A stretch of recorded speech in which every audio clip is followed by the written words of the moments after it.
Hello बच्चों, कैसे हो सब। प्रीवियस वीडियो में हमने शेप ऑफ सेल पढ़ा है। आई होप सबने देख लिया होगा। और आज हम शुरू करेंगे size of cell. Size of cell क्या होता है बच्चों? Size of cell in living organisms may be as small as a millionth of a metre. Cell का साइज बहुत छोटा भी हो सकता है और काफ़ी बड़ा भी हो सकता है। जैसे हमने एग्जांपल लिया था कि मुर्गी का जो अंडा है वो एक सिंगल सेल है, तो हम उसे अपनी खुली आंखों से भी देख सकते हैं। और कुछ सेल इतने छोटे होते हैं कि उनको देखने के लिए माइक्रोस्कोप की ज़रूरत होती है, वो भी बहुत पावरफुल माइक्रोस्कोप की ज़रूरत होती है। ओके, तो कुछ सेल जो हैं वो इतने छोटे होते हैं कि उनका साइज 0.1 टू 0.5 माइक्रोमीटर के बराबर होता है, जो कि बैक्टीरिया में पाए जाते हैं।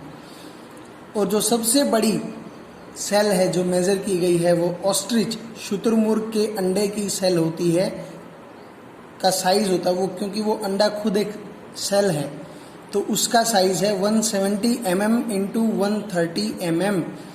इसका मतलब है बच्चों 7 इंच लंबा और करीब करीब 5 इंच, 7 इंच ऐसे और 5 इंच ऐसे, इतना मोटा। आप देख सकते हो मेरा हाथ इसमें वीडियो में कवर भी नहीं हो रहा है, इतना मोटा मेरे पूरे हाथ में आ जाए, इतना बड़ा अंडा होता है शुतुरमुर्ग का। और वो सिर्फ एक सिंगल सेल है, ठीक है। आप एक अंडे को खाते हैं, उबालते हैं या नहीं भी खाते हैं, तो आप एक अंडे को गर्म करके उबाल के उसके ऊपर की जो कवर है, लेयर है, जिसे हम क्या बोलेंगे हम उसे शेल, उसको रिमूव करेंगे तो उसके अंदर एक जो वाइट पार्ट निकलेगा, वाइट के अंदर येलो पार्ट निकलेगा, वो एक सिंगल सेल से बना होता है। It is part of the single cell. You can observe this single cell without any magnifying device. आप इसको नंगी आंखों से भी देख सकते हैं बिना किसी माइक्रोस्कोप की हेल्प के। अब ये पहेली के दिमाग में एक बात आई है कि जो सेल्स हैं वो बड़े एनिमल्स की सेल बड़ी होती होंगी और छोटे एनिमल्स की सेल छोटी होती होंगी। मतलब एलिफेंट की सेल्स बड़ी होंगी और चूहे की सेल्स छोटी होती होंगी। नहीं बच्चों, ऐसा कुछ नहीं है। सेल्स का साइज उनके फंक्शन पे डिपेंड करता है। The size of the cell is related to its function. इसका जानवर के साइज से कोई लेना देना नहीं है, ठीक है। एग्जाम्पल के तौर पे नर्व सेल्स जो हैं both in elephant and rat are long and branched. जो नर्व सेल हैं जो हमने कल देखी थी, ये वाली जो नर्व सेल हैं, ये दोनों एनिमल्स में सेम होती हैं, ऐसे ही लंबी और ऐसे ही ब्रांचेज होती हैं, क्योंकि इनका काम ही एक है, इनका सेम फंक्शन है दोनों एनिमल्स में, ट्रांसफरिंग मैसेजेस। तो फंक्शन के ऊपर डिपेंड करता है size of cell, not on the animal size. Animal का साइज छोटा है बड़ा है उससे फर्क नहीं पड़ेगा। Okay, cell structure and function हम पढ़ने वाले हैं। सेल स्ट्रक्चर क्या होगी वो आगे दिया हुआ है, उसके अंदर क्या क्या पार्ट है। फंक्शन के अंदर दिया हुआ है, for example root help in the absorption of water and minerals. Leaves as you have learned are responsible for synthesis of food. पत्तियां खाना बनाने के काम और जड़ें जो है पानी और मिनरल्स को ऊपर पहुंचाने का काम करती हैं। Each organ is further made up of smaller parts called tissues. हर एक ऑर्गन का अपना अपना काम होता है। जैसे रूट्स का काम है पानी को ऊपर पहुंचाना, लीव्स का काम है खाना बनाना। तो हर एक ऑर्गन का जो काम है, तो ये ऑर्गन किस चीज से बने हुए हैं? ये ऑर्गन्स जो बने हैं ये टिश्यूज के बने हुए हैं बच्चों। Each organ is further made up of smaller parts called tissues, and the tissues are made up of similar cells. A tissue is a group of similar cells performing a specific function or task. तो एक organ जो है जो कोई specific काम कर रहा है वो similar cells से मिलके ही बना होता है। similar cells के group से मिलकर एक tissue बनता है और टिश्यू मिलके एक ऑर्गन बनाते हैं, ठीक है। Now parts of this cell. Cell के जो पार्ट होते हैं उसमें सबसे पहले आता है बच्चों सेल मेम्ब्रेन। सेल मेम्ब्रेन का मतलब है किसी सेल का आउटर लेयर, ठीक है। आउटर लेयर को हम सेल मेम्ब्रेन बोलते हैं। जैसे मैंने यहाँ पे एक सर्कल बना दिया, ये सेल है, इसके अंदर जो भी डिटेल है वो बाद की बात है। ये जो सर्कल की आउटर लाइन है ये सेल मेम्ब्रेन बोली जाएगी, इसको बोलेंगे सेल मेम्ब्रेन। ओके, या फिर आप यहाँ पे देख सकते हैं ये जो आउटर लाइन है ये सेल मेम्ब्रेन है, ये वाली, ठीक है। ये इसका न्यूक्लियस है, ये जो राउंड है, और ये जो छोटा छोटा यहाँ पे है इसको साइटोप्लाज्म बोलते हैं, जिसको हम आगे पढ़ने वाले हैं। तो अभी सेल मेम्ब्रेन को पढ़ते हैं। The basic component of a cell are cell membrane, cytoplasm and nucleus. The cytoplasm and nucleus are enclosed within the cell membrane, also called the plasma membrane। जैसा मैंने आपको बताया, साइटोप्लाज्म और न्यूक्लियस सेल मेम्ब्रेन के अंदर होते हैं। Cell membrane को प्लाज्मा मेम्ब्रेन भी कहा गया है, ठीक है। The membrane separates cell from one another. ये सेल मेम्ब्रेन एक दूसरी सेल को अलग अलग रखती है। मान लो ये एक सेल है, ये एक सेल है, तो इनकी जो बाउंड्री है ये एक दूसरे में आपस में मिलने नहीं देती, सबको अलग अलग रखती है, ठीक है। The plasma membrane is porous and allows the movement of substance और materials both inward and outward. Okay, ये कोई खास बात नहीं, इसको छोड़ देंगे।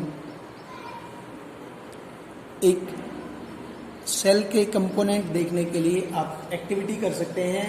आप प्याज लीजिए और प्याज की बिल्कुल पतली सी झिल्ली उतार सकते हैं, बिल्कुल पतली सी लेयर उतार सकते हैं, जो ऐसे आर पार जिसमें से जो ट्रांसपेरेंट होती है ना, प्लास्टिक के टाइप की, ऐसे उतरेगी बिल्कुल पतली सी। और उसके ऊपर थोड़ी सी मिथाइलिन ब्लू सॉल्यूशन डालेंगे, एक आध बूंद, और उसको माइक्रोस्कोप के नीचे रख के देखेंगे तो हमें वो ऐसा दिखाई देगा, जो ऑनियन की हमने जो हल्की सी पतली सी लेयर उतारी है, ठीक है। उसके अंदर ये जो दिखाई दे रहा है बच्चों, ये जो दिखाई दे रहा है, ये हैं अलग अलग सेल। ये देखो, ये एक सेल है, ये एक सेल है, ठीक है, ये एक सेल है, ये वाली, ये एक सेल है, ये एक सेल है। आपको पता चल गया कि जो सेल मेम्ब्रेन है वो एक दूसरे से अलग रखती है। और ये जो बीच में है ये न्यूक्लियस है, और ये जो ब्लैंक स्पेस यहाँ पे दिख रहा है इसके अंदर साइटोप्लाज्म है, ठीक है। तो ये माइक्रोस्कोप के नीचे देखेंगे तो हमें ऐसा ऐसा कुछ दिखाई देने वाला है। Okay, the boundary of onion cell is the cell membrane. ये सेल मेम्ब्रेन है, मैंने बताया आपको। Covered by another thick covering called the cell wall. अब प्लांट्स के अंदर एक और अलग से एक्स्ट्रा लेयर होती है, जैसे मान लो ये लेयर ले लो, एक एक्स्ट्रा लेयर होती है जिसको सेल वॉल बोलते हैं, जो कि प्लांट्स में या ट्रीज में होती है, एनिमल्स में नहीं होती है बच्चों, ठीक है। The central dense round body in the centre is called the nucleus. मैंने आपको बताया बीच में न्यूक्लियस है। The jelly like substance is cytoplasm, ठीक है। ये प्लाज्मा कैसा होता है, जेली टाइप का, जेल टाइप का होता है ना, बालों में भी लगाते होंगे जेल, या फिर जो फेस वॉश करते हैं उस टाइप का जो जेल होता है ना, जेली होती है, वैसा कुछ होता है। अब ये कह रहा है कि प्लांट्स में सेल वॉल क्यों होती है। सेल वॉल एक थिक लेयर है बच्चों, जो सेल मेम्ब्रेन को प्रोटेक्ट करने के काम आती है। किससे? Plant cell need protection against variation in temperature, high wind speed, atmospheric moisture etcetera.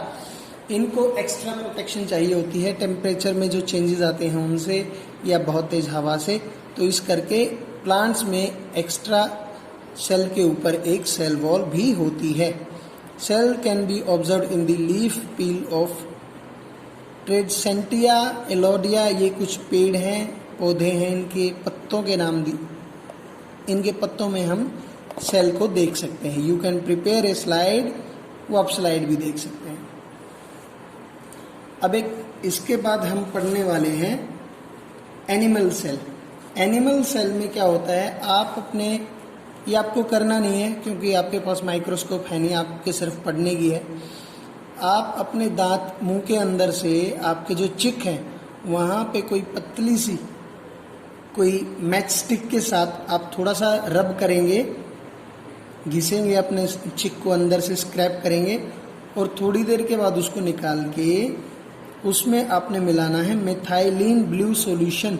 Methylene blue solution की कुछ 1-2 बूंदे डालेंगे और माइक्रोस्कोप के नीचे अगर उसको देखेंगे तो वो कुछ ऐसा दिखाई देने वाला है अपने को। ठीक है, तो ये अलग अलग सेल है, 1 2 3 4 5, ये 5 सेल है। ये सेल मेम्ब्रेन हुई, ये इसका न्यूक्लियस हुआ और ये साइटोप्लाज्म हुआ। ये सेल मेम्ब्रेन, ये न्यूक्लियस, ये साइटोप्लाज्म, ये साइटोप्लाज्म, ये न्यूक्लियस, ये सेल मेम्ब्रेन। तो ये देखो ये बच्चों 5 सेल हैं। ठीक है, ये समझ में आ गया। अब एक साइटोप्लाज्म है, न्यूक्लियस है, इनको हम नेक्स्ट चैप्टर नेक्स्ट वीडियो में पढ़ेंगे। और पढ़ाई करते रहें, अपने नोट्स बनाएं, अपनी फेयर कॉपी में नोट्स बनाएं, रफ कॉपी में नहीं बनाने। देखें, सीखें, समझें। Bye bye.